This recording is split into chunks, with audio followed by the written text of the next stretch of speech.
Ignatius Press and the Augustine Institute present The Formed Book Club. Catholic book lovers unpacking good books, chapter by chapter. If you like us, please help us by subscribing and by reviewing us on Spotify, Apple Podcasts, or wherever you might listen.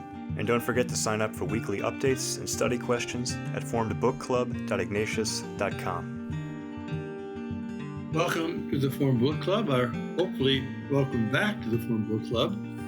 We were continuing to discuss this book by Father Robert McTeigue, S.J., Real Philosophy for Real People. And we are going to move into Chapter 2, Faith and Reason, Humanism, but I think it'd be good to have a brief summary of Chapter 1, Thinking and Living Humanly Well, because there are a couple of major presentations he made which affect how we understand the rest of this book. One of them is his thinking in four directions, he calls it. Whenever there's a truth claim, and by truth claim he means not only this is so, which is a speculative truth, but also we should do this, which is a moral truth. And he says every claim like that has to be looked at in four different ways. What are the arguments against it? What are the arguments for it? Those are two of the ways.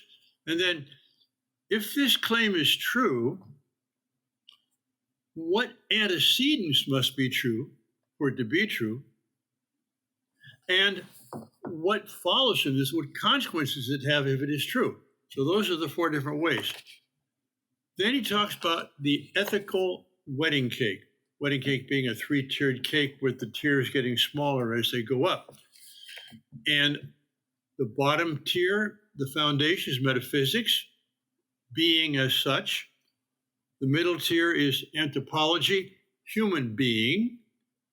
And the top tier is ethics, human acts. So human acts are less than what human being is, but it's part of it. And human being is less than what all being is, but it's part of it. So anyway, those are the kind of two frameworks he uses as he goes forward in the book. Joseph Pierce or Vivian Duda, do you want to add anything to that or correct that in any way? Except that apart from paying you the compliment of putting that so succinctly that even I understood it, that was very good. Thank you. All right. So who wants to jump in on faith and reason, if anyone? Well, I go ahead. Sorry, Vivian?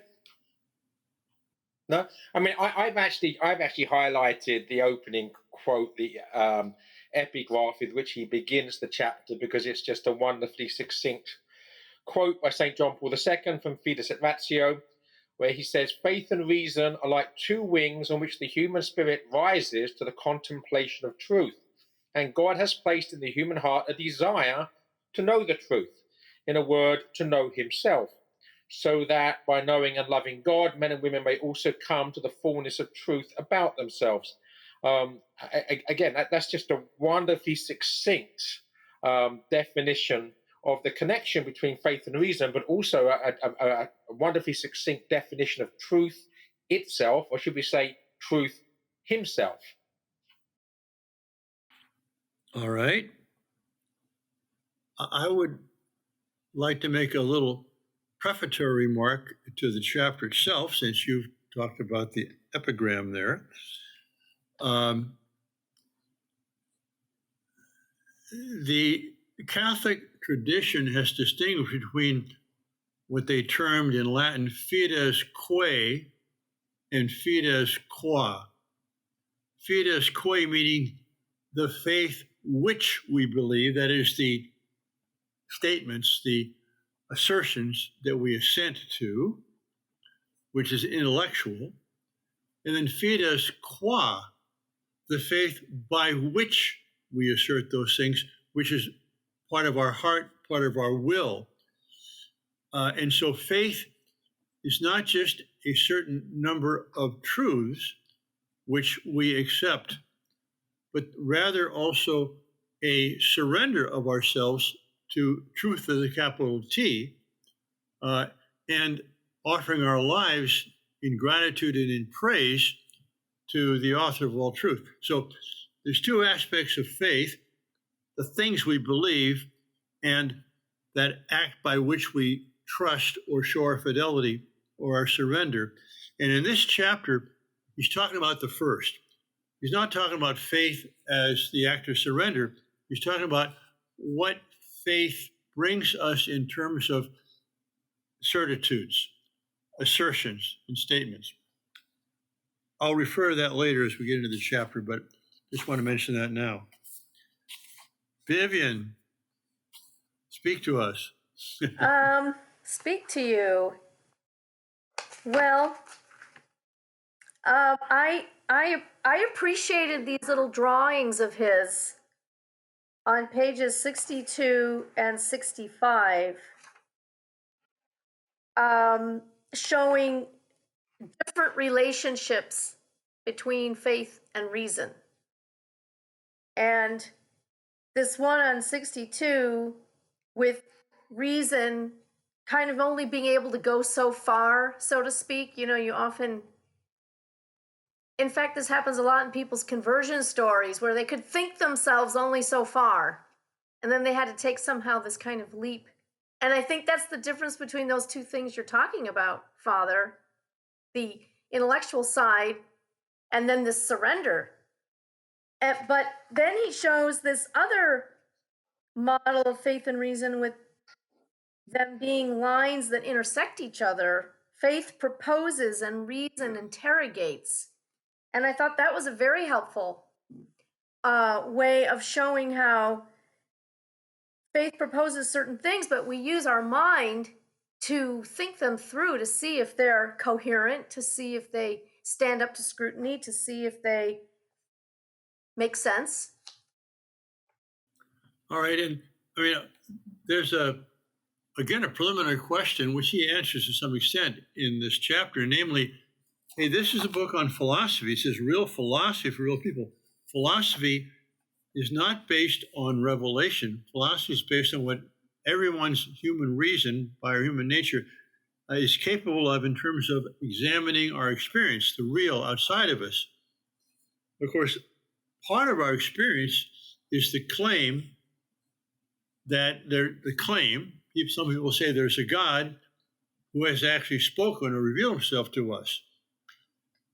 And what he's doing as a philosopher is saying, we don't have to accept that claim as a philosopher.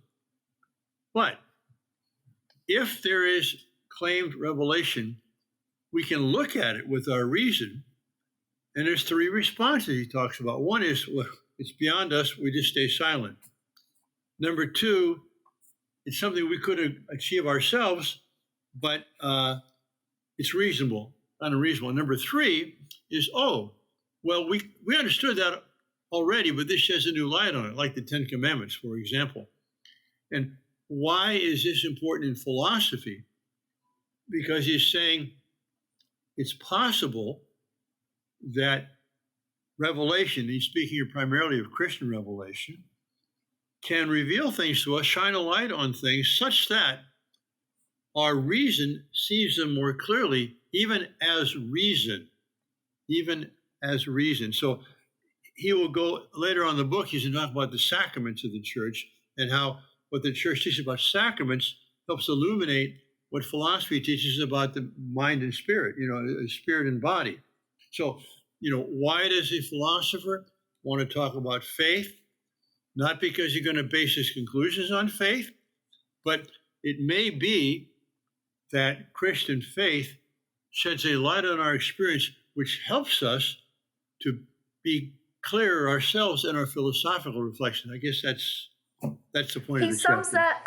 He sums up what you just said on the bottom of 68 and the top of 69,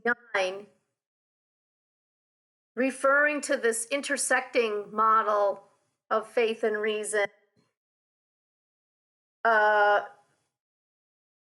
He's saying that model is superior to this other one that I mentioned. But first, because using the intersecting model method of interrogation, the intelligibility of faith may be made evident by reason.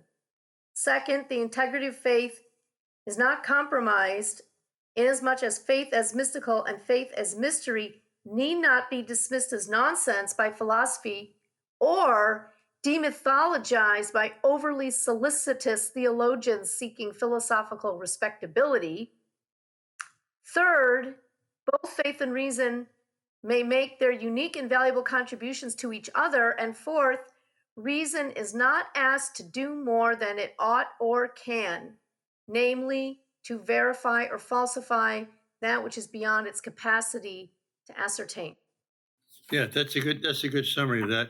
I would say, whenever you're going to use diagrams or analogies, there are certain deficiencies which you have to look at. And I would say that because both faith as an assent to true statements and reason as an attempt to seek the truth are part of the same faculty, namely the intellect. And so it's all right to show faith coming down vertically and reason coming into that horizontally. That's part of the truth. But another way to look at it might be like two concentric tubes or something like that, that the intellect is going to reality, investigating and so on. But part of reality is revelation as claimed. Whether it's true or not, you can look at it. And so it's the same. The intersection takes place not from two different faculties or two different parts of the brain or two different activities.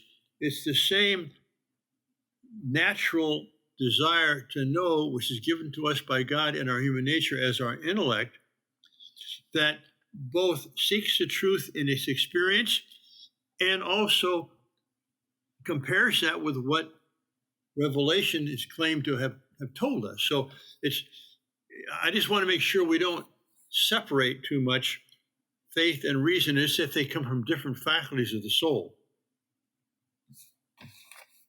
All right. I just have one other thing in this chapter for man. It's back to page 60, and I'm afraid if I need to apologize, that I'm going to actually quote from St. John Paul II again, and it's something which is more concrete and less abstract than the discussion of faith and reason we've been having here.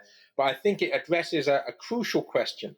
So the middle of that quote on page 60, the immense expansion of humanity's technical capability demands a renewed and sharpened sense of ultimate values.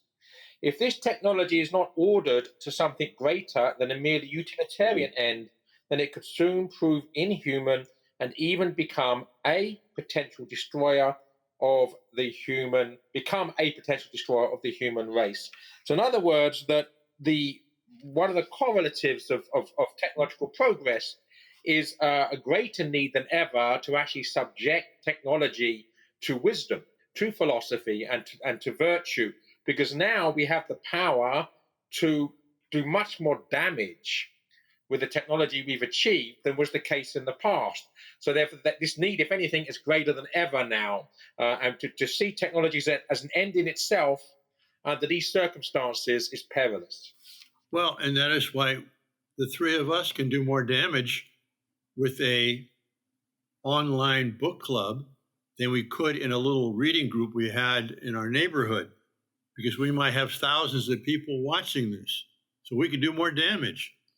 And that's what often major media, big tech does. It propagates falsehoods. So we have to try and use this medium, which expands our opportunities to promote the truth and the fullness of truth. Also, on that quote, he says, the immense expansion of humanity's technical capability. Yes, there's been an expansion, but that has come at the price of a narrowing of the intellectual object. That is, if what you're looking at is the material world and how to organize things and make computer chips and smartphones, you're losing literature, you're losing philosophy, you're losing theology, you're losing the fullness of the human. And so Pope Benedict said that often, so many times, about the Enlightenment. that yes, we must accept the true progress of human reason, but we can't have what Lewis called truncated thought, whereas it's only looking at the material object and not looking at oneself and not looking at the transcendent. So that's something else. Even in our use of these expanded technological means, we have to keep reminding people that technology is a reduction of our knowing faculties. Agreed. And I would also say, using the analogy of expansion again, that the bigger is not necessarily better. That one definition of expansion, at least violent expansion, is explosion. And one consequence of explosion is fragmentation, the destruction of that which is whole. And so that's part of the problem, I think, of the utilitarian approach to technology. Certainly, just because you're bigger than me and Vivian doesn't mean you're better at all. I'll concede that point, Father. All right, shall we move on to chapter 3 then? I hear no objections anyway. Worldviews, what they are and why they matter. He starts with this epigram from Louis Armstrong, and I think to myself, what a wonderful world. Does he say, and I think to myself, or I say to myself in the song? I think to myself. Does he? Okay. Yeah. I don't know if I'm proud to know that or not, but it is. I think to myself, what a wonderful world. Okay. All right. Anybody want to start something off here? Well, I have nothing till page 86, so I'll defer to others until then. 86. Wow. Yeah. Yeah. I'm sure Vivian has something before that. Oh, yeah. I just want to say this German word, Weltanschauung. Yes. That's all. It's a good word, yeah. Word. It is a fun word, and thanks be to God for it. I passed around a cartoon this week, and the heading was Why Germans Don't Play Scrabble, and it was a picture of a store, Fußboden Schleicher Maschinen Verleih. It was a floor polisher machine loan, or rental place. Well, we have a German Scrabble board. Really? Yeah, so they do play Scrabble. Okay. We don't play it very much, I can assure you of that. So, again, as a good thinker and a good philosopher, Father McTeigue tells us what his words mean and what he's going to do. So on page 76, and he's referring a lot to this author, Mr. Sire, forget Sire's first name. On page 76 at the top, he says, Sire offers the following definition of a worldview. What is a worldview? Weltanschauung. A worldview is a commitment, a fundamental orientation of the heart that can be expressed as a story or in a set of presuppositions, assumptions we may be true, partially true, or entirely false, that we hold consciously or subconsciously, consistently or inconsistently, about the basic constitution of reality, and that provides the foundation on which we live and move and have our being. Now, that's the last part is biblical, because that's what Paul talks about, God in whom we live and move and have our being. But later on, the new paragraph at the bottom there, I think Father McTeigue makes it more concise. A worldview is how a person sees, understands, feels, and encounters that which in that worldview is true and good.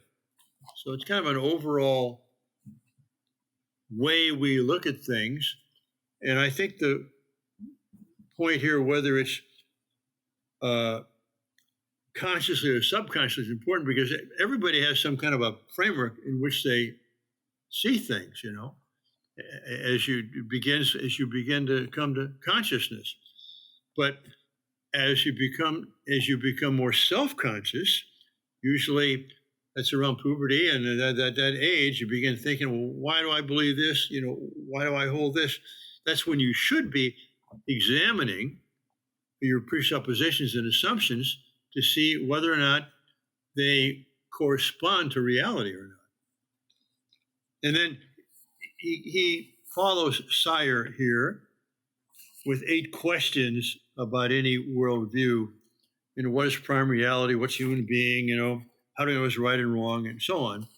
They kind of flesh out this idea of what are these basic presuppositions that we bring to every claim that we encounter. That's very good. Those 8 are very good because it's very structured in a sort of an ascending order, if you like, from the most prime questions, the principal questions we have to ask. What is the prime reality, the really real? And then builds on that as of a foundation, a bit like the wedding cake, if you like, although it's 8-layered, not 3-layered. Moving up to questions that all are predicated upon the one before. Very well done. So then, after sort of defining it and then showing what the questions are you need to ask to find out what it is, he basically says that there's not that many potential worldviews. There's a certain number of worldviews which pretty much encompass everything you can have as a worldview, and I'll name them. There's theism, a transcendent personal God who is involved in his creation. Deism, God who is the first cause but not involved. Naturalism, there is no God, nothing outside nature, same as materialism. And nihilism, that nothing has any meaning to it.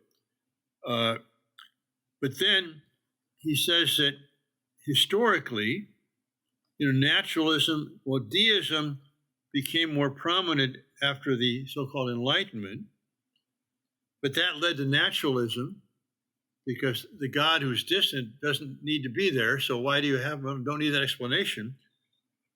But then the leap to nihilism was too much for people to make because of the pessimism and so on, and the agony of it.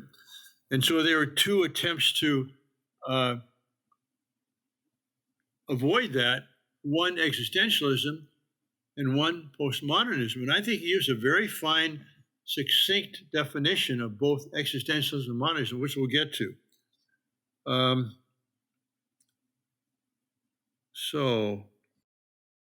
On that, Father, just commenting upon that, and again, you summarised very well the structure and argument of the whole chapter. But again, I'm going to quote from someone else, this time not St. John Paul II, but Bertrand Russell, when he says at the end of the quote by him, the indented quote on page 86, "Only on the firm foundation of unyielding despair can the soul's habitation henceforth be safely built." So that's basically Bertrand Russell looking at his own philosophical presumptions in the eye, must be said with an element of courage, and coming to naturalism's conclusion that the only thing there is really for us is despair. And as you rightly say, existentialism and postmodernism are attempts, if you like, to cope with that despair in a way which doesn't become suicidal.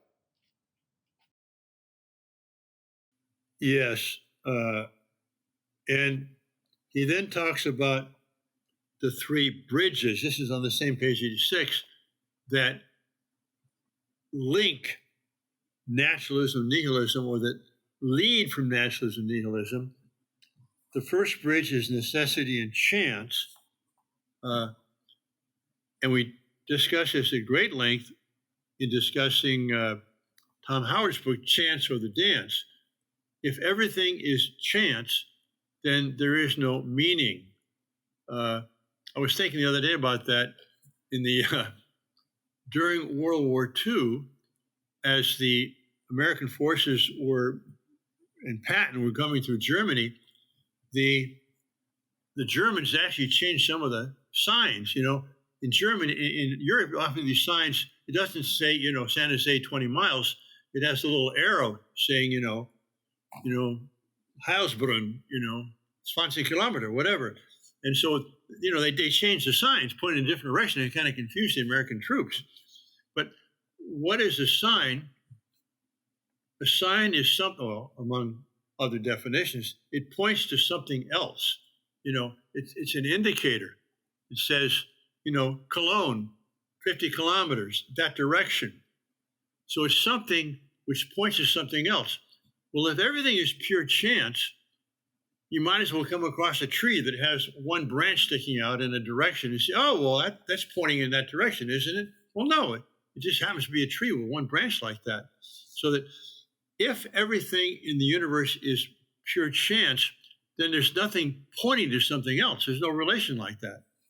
And therefore, since signification, meaning is signification, it's a sign, it's something which points beyond itself.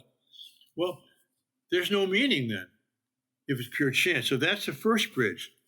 Then the second bridge, page 88, he calls the great cloud of unknowing. And this Lewis makes very clearly evident in his book, Miracles.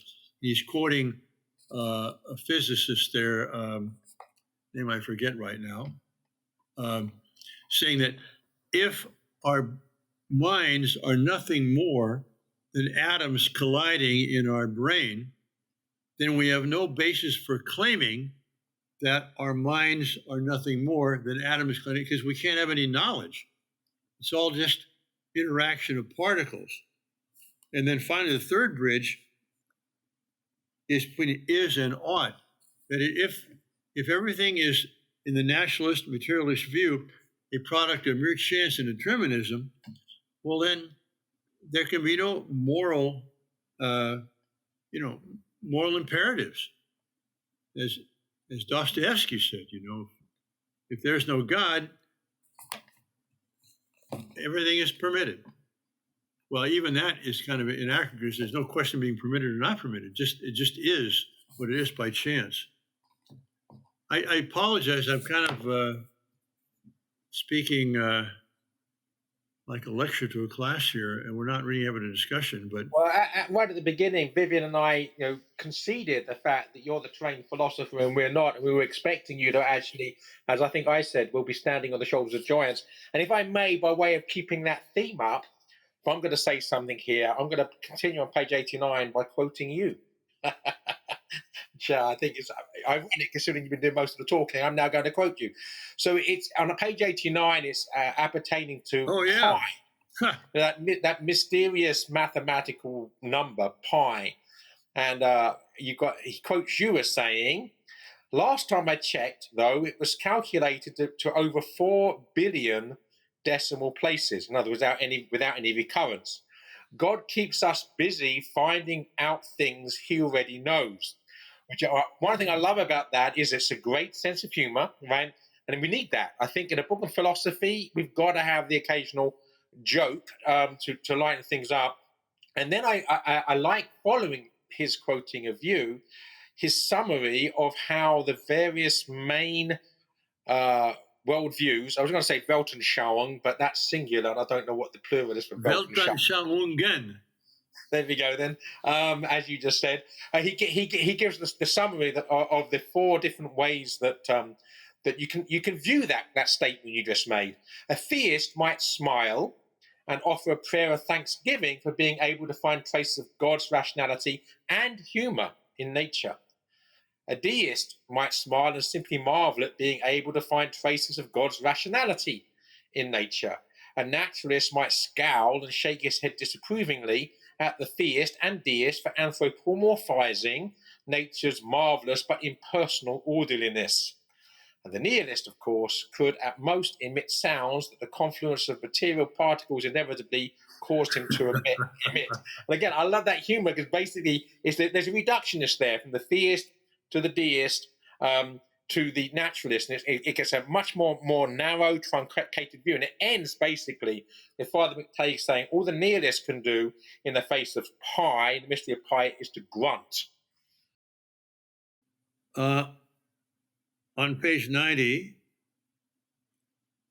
a third of the way down, he says, based on what we have seen so far, we may say that the loss of the transcendent in naturalism leads to the loss of the personal, both human and divine. Now, that is a very profound statement.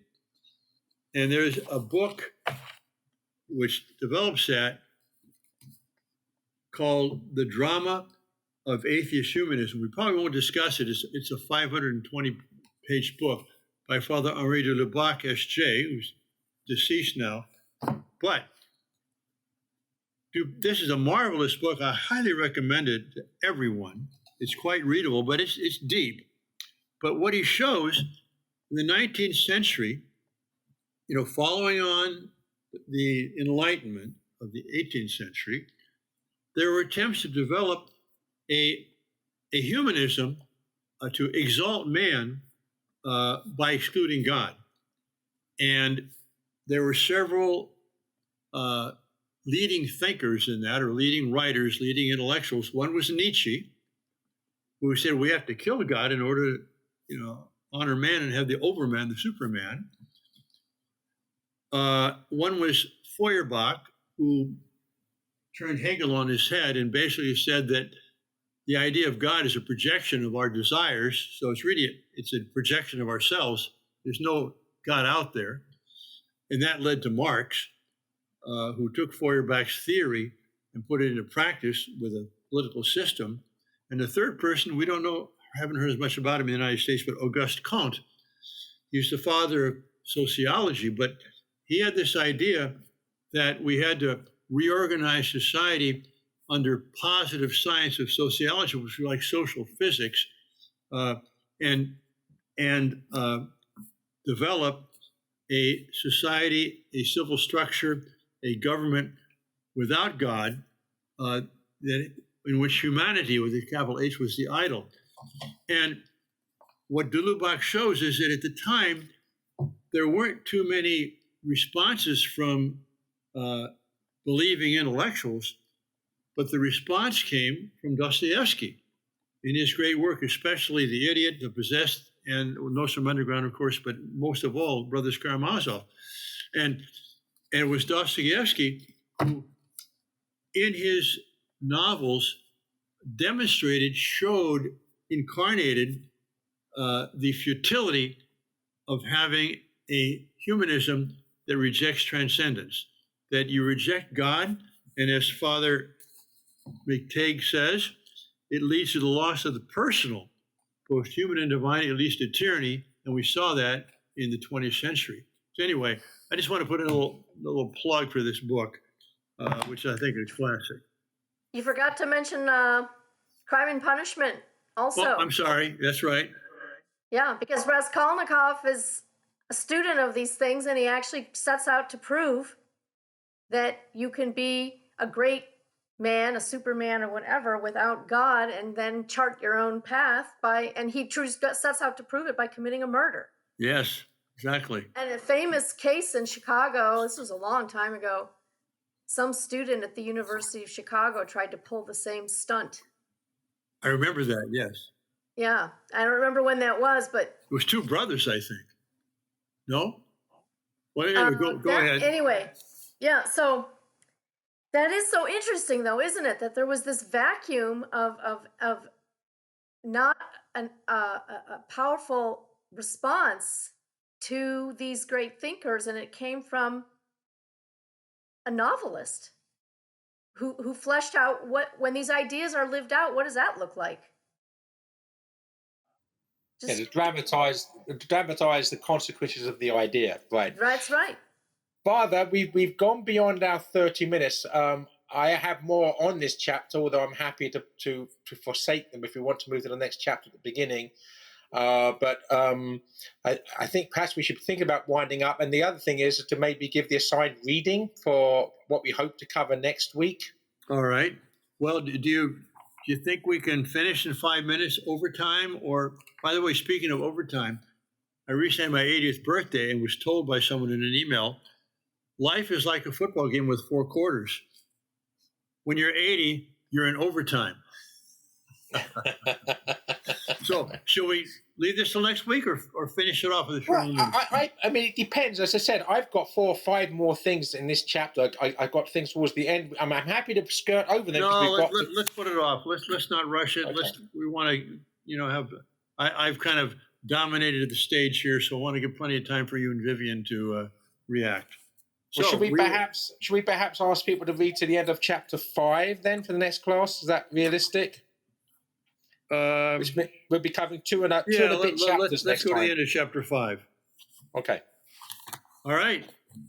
Well, thanks all you thousands out there who've joined us. We're happy to have you participate with us in an active, passive way by listening carefully and reading the book. And we'll see you next week on Formed Book Club. God bless you all. If you enjoyed this discussion, please help spread the word about the Formed Book Club by subscribing to the podcast and writing a review. You can sign up for weekly updates at formedbookclub.ignatius.com.